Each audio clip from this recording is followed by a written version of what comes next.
जय हिंद दोस्तों। मैं आज आप सभी के लिए ऑप्टिक्स यानी प्रकाशिकी बहुत इम्पोर्टेंस क्वेश्चन है। ये बहुत बार एग्ज़ाम में पूछे जाते हैं प्रकाश से, जो ये हर बार पूछा जाता है, तो इसीलिए मैं कहा कि आप सभी के लिए बहुत इम्पोर्टेंट टॉपिक भी है और इसके लिए वीडियो बनाना बहुत ज़रूरी है। तो चलिए, मैं उन लोगों को, भाइयों लोगों को धन्यवाद करना चाहता हूं कि जो मेरे चैनल को सब्सक्राइब किए हैं और कमेंट करते हैं। उन भाइयों को मैं दिल से शुक्रिया करना चाहता हूं कि इसी तरह सपोर्ट करते रहें और आप मुझे मोटिवेट करते रहें। तो चलते हैं अपनी क्वेश्चन की तरफ। क्वेश्चन नंबर यहाँ पे 1 कह रहा है, प्रकाश के चाल, मतलब प्रकाश की चाल क्या है, मतलब स्पीड ऑफ लाइट, मतलब प्रकाश का चाल क्या है, प्रकाश के चाल है क्या है। तो आंसर हमारा हो जाएगा, प्रकाश निर्वात और पारदर्शी माध्यम में संचरण गति करती रहती है। यानी कह रहा है ये निर्वात मीन्स इक्वल टू हवा में और पारदर्शी पदार्थों में ये क्या होता है, गति करती रहती है। इसमें प्रकाश की चाल भिन्न भिन्न होती है, मतलब ये नहीं है कि एक के जैसा प्रकाश की चाल होती है, नहीं, ये कांच में दूसरा होगी, निर्वात में दूसरा होगी, पानी में दूसरा होगी, क्योंकि उसका लिमिट नहीं है कि एक जैसे ही वो प्रकाश में चाल के करती रहेगी। नहीं तो वो कांच में दूसरा उसका चाल होता है और पानी में दूसरा चाल होता है। यहाँ पे ये समझना है, किसी में भी नहीं एक जैसा चाल होता है, बस वो कह रहे निर्वात और पारदर्शी माध्यम में संचरण गति करती रहती है। इसमें प्रकाश की चाल भिन्न भिन्न होती है। प्रकाश की चाल निर्वात में सर्वाधिक होती है, ठीक है ना, मतलब निर्वात में सबसे अधिक होती है प्रकाश की चाल।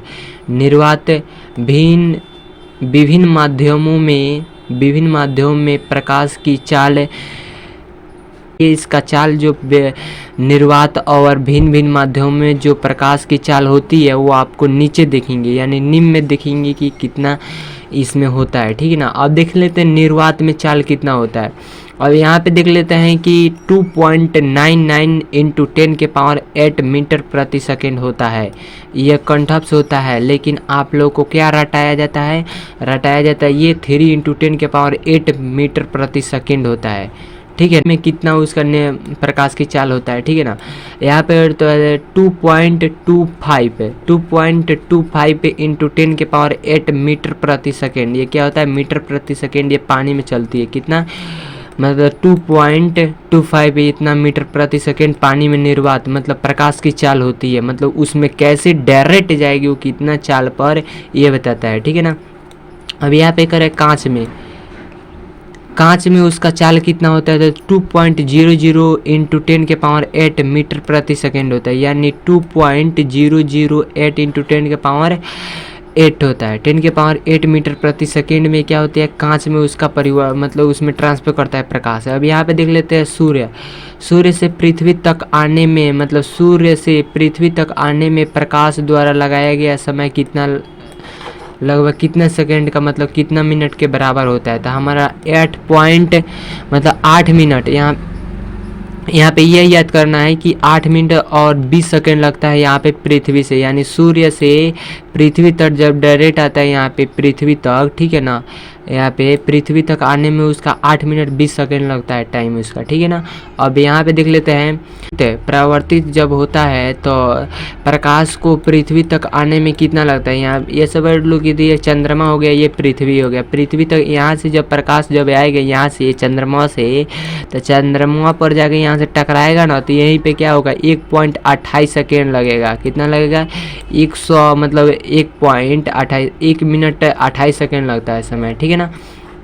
अब यहाँ पे दूसरा पॉइंट हम देख लेते हैं, जब प्रकाश तरंग एक माध्यम से दूसरे माध्यम में जाती है तो प्रकाश का तरंग दैर्घ्य बदल जाता है।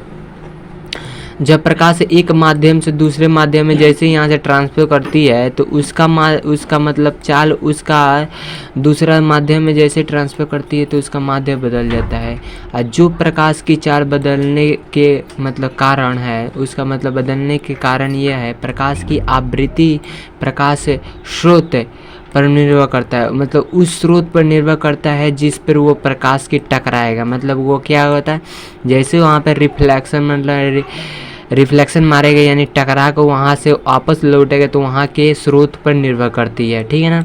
अब माध्यम बदलने पर भी उसी रूप में आ जाती है। जब उसका माध्यम जब बदलेंगे तो वह क्या आ जाती है, अपने उसी रूप में चल आती है। जैसे वो मान सपोज डेट मान लो यहाँ पे एक शीशा रखा हुआ है, ठीक है ना, एक और कलाई नहीं हुआ, तो डायरेक्ट यहाँ से क्या होगा, फोकस मारेगा तो थोड़ा सा ना यहाँ से रिफ्लेक्स करके जाएगा, नहीं तो और ही छेद देगा, यहाँ पे थोड़ा सा रहेगा।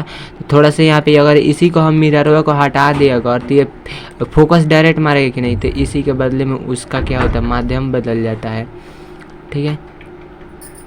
अब यहाँ पे होप करता हूँ कि आप सभी को इस वीडियो में बताया हुआ क्वेश्चन समझ में आओगे, और समझ में आएगी तो लाइक और सब्सक्राइब करके जाना मेरे भाई। Thanks for watching video.